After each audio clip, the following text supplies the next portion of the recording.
Vamos falar agora sobre as eleições do ano que vem, 2026. Os acenos do PSD a Tarcísio de Freitas e a fala de Flávio Bolsonaro acenando publicamente a uma candidatura de direita que leva em consideração a anistia a Jair Bolsonaro marcam um novo capítulo na disputa pela presidência da República no ano que vem.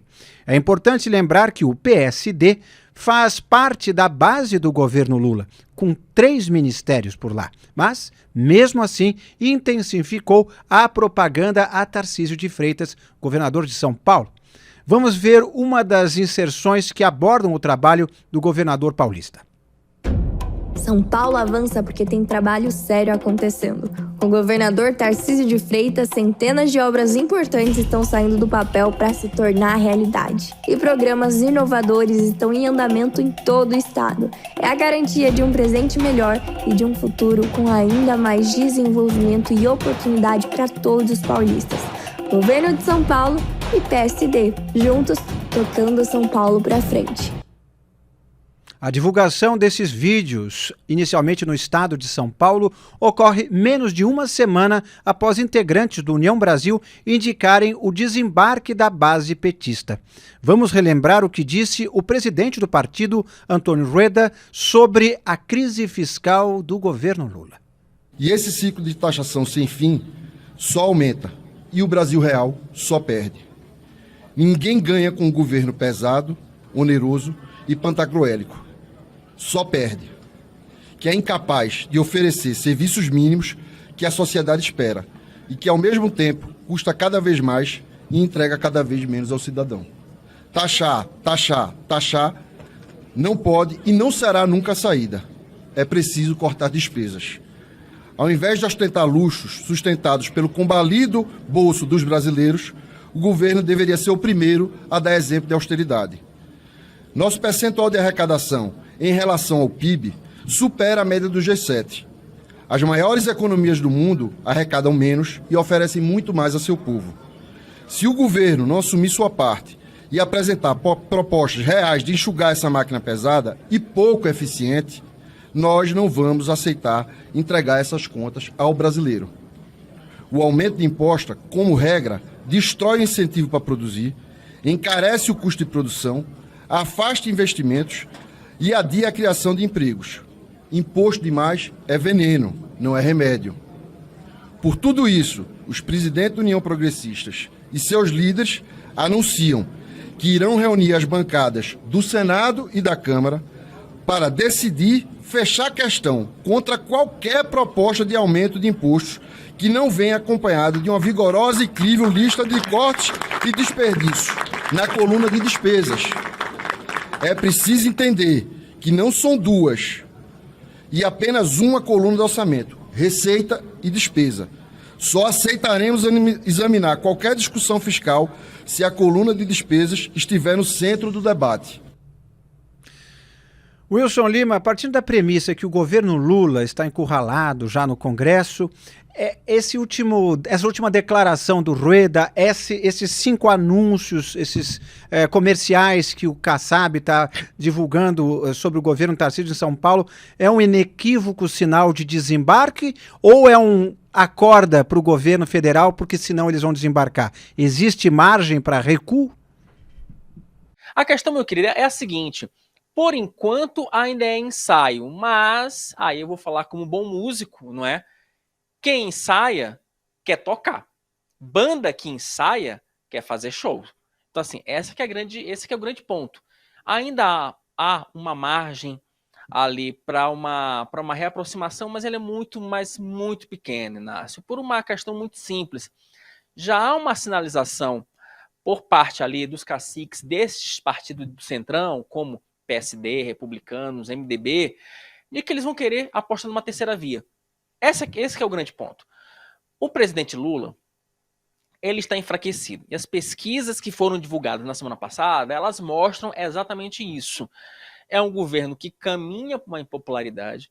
O próprio presidente da República tem dado sinais a alguns integrantes ali do Palácio do Planalto de que ele não está muito disposto, isso é importante, de que ele não está muito disposto a partir para uma outra eleição, salvo em condições muito favoráveis, o que não é o cenário que se avizinha nesse momento, ok?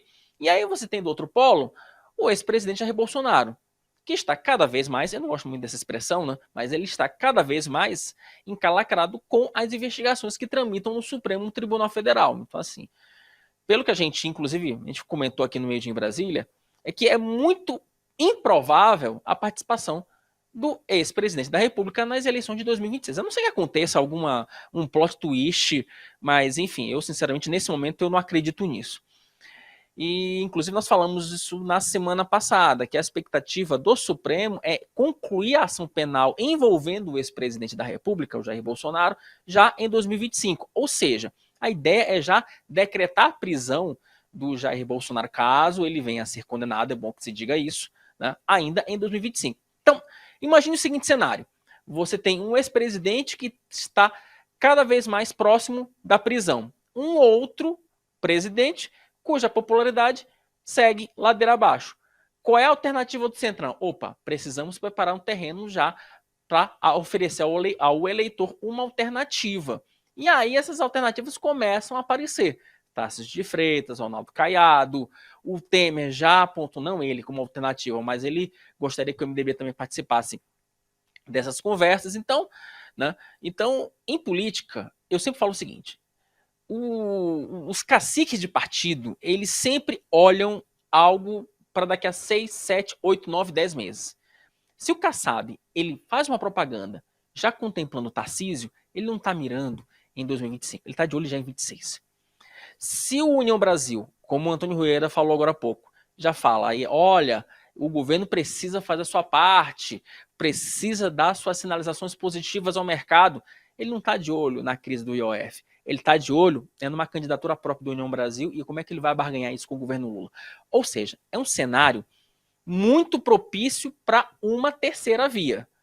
Agora, de novo, política a gente precisa acompanhar as fotos. As fotos de hoje são fotos que apontam um cenário de fato favorável para uma terceira via. Agora, se vai ocorrer algum plot twist, aí, meu caro Inácio, a gente tem que esperar ainda um pouquinho, pelo menos até o primeiro trimestre do ano que vem. Adolfo Borges. O fato é que o Lula realmente está bem enfraquecido, e aí, assim, eu gosto sempre desses assuntos do Congresso, porque tem, de fato, uma questão, dá para tratar desse nível do tipo, eles estão barganhando ali. Sempre vai ter a barganha. Mas a barganha, ela ocorre se tiver espaço para fazer barganha. E o governo Lula está fraco e, portanto, os partidos barganham.